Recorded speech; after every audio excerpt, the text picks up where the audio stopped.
Assalamualaikum warahmatullahi wabarakatuh. Perkenalkan, nama saya Muhammad Fahlana. Saya dari kelas A3 Prodi Bimbingan dan Konseling. Di sini saya akan menjelaskan rencana strategis optimalisasi pekan masjid. Ada kasus di sebuah kota kecil terdapat masjid yang cukup besar dan strategis. Namun masjid tersebut hanya ramai saat waktu sholat Jumat dan sholat wajib tertentu saja. Aktivitas lainnya seperti kajian, kegiatan pemuda, atau layanan kesehatan jarang dilakukan, bahkan tidak ada sama sekali. Hal ini membuat masjid kurang optimal dalam membangun umat yang religius, spiritual, sehat rohani, dan jasmani, cerdas, serta sejahtera.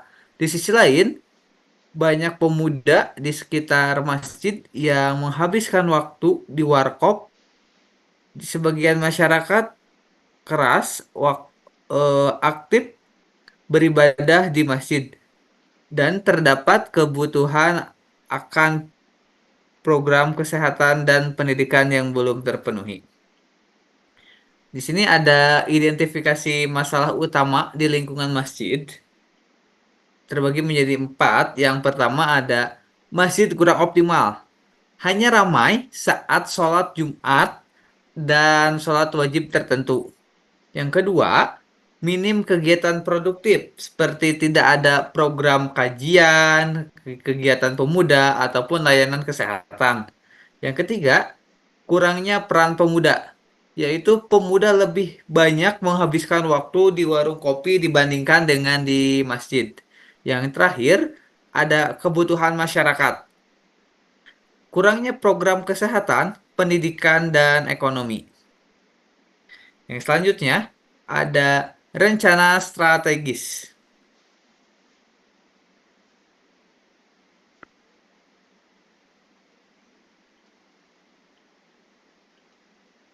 Rencana strategis yaitu ada religius spiritual, kajian rutin, dan majelis ilmu.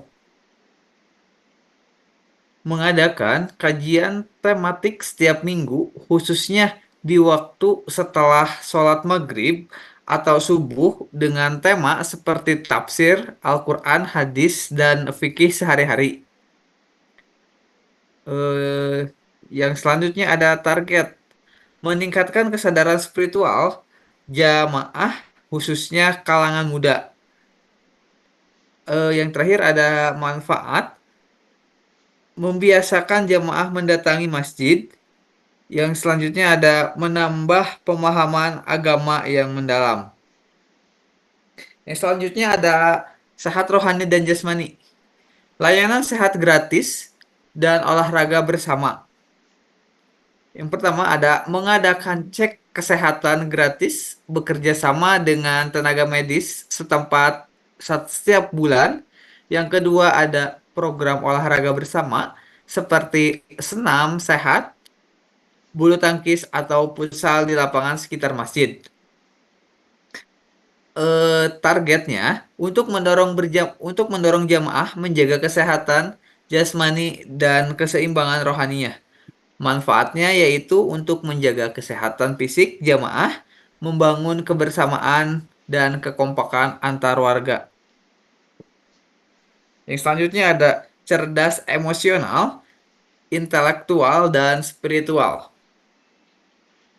Kelas belajar dan pelatihan keterampilan.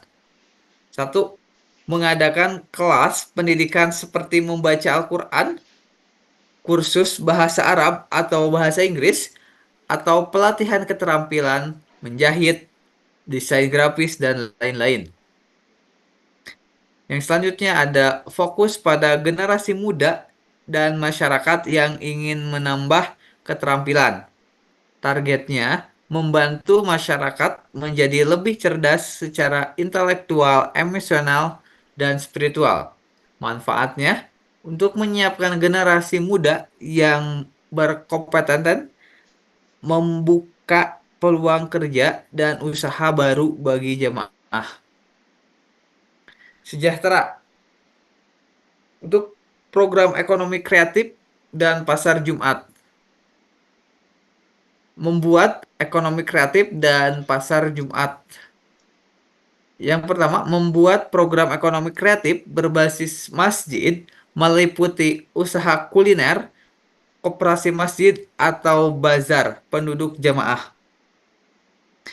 Mengadakan pasar Jumat yang melibatkan warga untuk berjualan di sekitar masjid, targetnya untuk meningkatkan kesejahteraan ekonomi jamaah. Manfaatnya, meningkatkan pendapat masyarakat, mengoptimalkan fungsi masjid sebagai pusat ekonomi umat.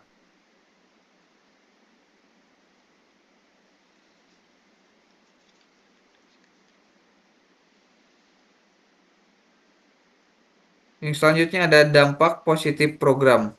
Peningkatan kesadaran beragama, masyarakat lebih aktif beribadah di masjid. Kesehatan terjaga, fisik dan rohani jemaah menjadi lebih sehat. Peningkatan kualitas sumber daya manusia, jamaah lebih cerdas, kreatif, dan memiliki keterampilan. Yang terakhir ada ekonomi umat meningkat, membantu jamaah mencapai kesejahteraan ekonomi.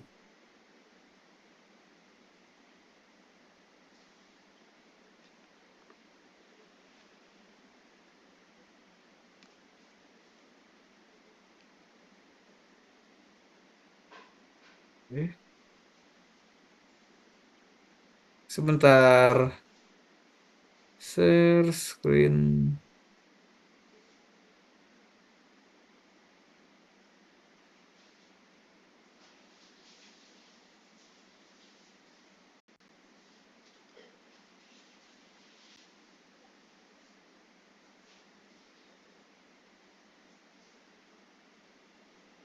Yang selanjutnya ada meningkatkan peran pendidik dalam Islam. Untuk ada sebuah kasus, seorang pendidik bernama Ustadz Hasan mengajar di sebuah sekolah Islam terpadu. Ustadz Hasan dikenal sebagai guru yang cerdas dan memiliki ilmu agama yang mendalam. Namun, beberapa murid merasa kurang nyaman karena gaya mengajar cenderung keras dan kurang memperhatikan pendekatan emosional. Akibatnya, sebagian siswa merasa takut bertanya atau berdiskusi secara terbuka di kelas. Di sisi lain, para orang tua juga menginginkan agar pendidikan Islam di sekolah tersebut tidak hanya mengajarkan ilmu agama, tetapi juga membentuk akhlak yang mulia. Kemampuan berpikir kritis dan sikap toleran terhadap perbedaan. Sebagai seorang kepala sekolah, Anda diminta untuk memberikan solusi kepada Ustadz Hasan agar ia dapat menjadi pendidik yang lebih ideal sesuai dengan perspektif Islam, yaitu sebagai mu'alim atau pengajar, murabi, pendidik akhlak, mudzakir atau pemberi nasihat, dan mursyid atau pembimbing. Yang pertama ada prinsip utama seorang pendidik dalam Islam. Satu, sebagai mu'alim atau pengajar, menyampaikan ilmu dengan hikmah dan kebijaksanaan. Menjadi contoh dalam mengamalkan ilmu. Yang kedua, ada sebagai murabi atau pendidik akhlak. Fokus kepada pembentukan akhlak mulia dan karakter siswa. Memberikan teladan akhlak Islami. Yang ketiga, ada sebagai mudzakir atau pemberi nasihat. Memberikan nasihat dengan lemah lembut dan penuh kasih sayang. Yang keempat, ada sebagai mursyid atau pembimbing. Mengarahkan siswa menuju pemahaman agama yang benar, membimbing dan berpikir kritis dan toleransi. Yang selanjutnya ada strategi praktis meningkatkan hubungan emosional. Yang pertama, ada pendekatan komunikasi yang positif. Menyapa siswa dengan ramah, memberikan pujian dan motivasi atas usaha siswa. Yang kedua, ada memahami keadaan dan emosi siswa,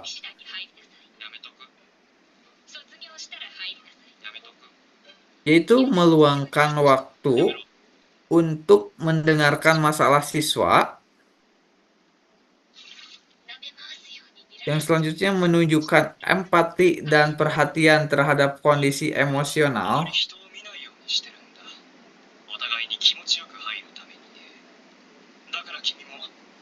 Yang ketiga ada menciptakan ruang dialog yang aman. Mengajak siswa berdiskusi tanpa rasa takut, memberikan kesempatan bertanya dengan penghargaan atas keberanian mereka. Contoh metode pembelajaran Islami. Metode diskusi kelompok, topik akhlak mulia dalam kehidupan sehari-hari. Manfaatnya untuk mengembangkan kemampuan berpikir kritis dan kolaborasi.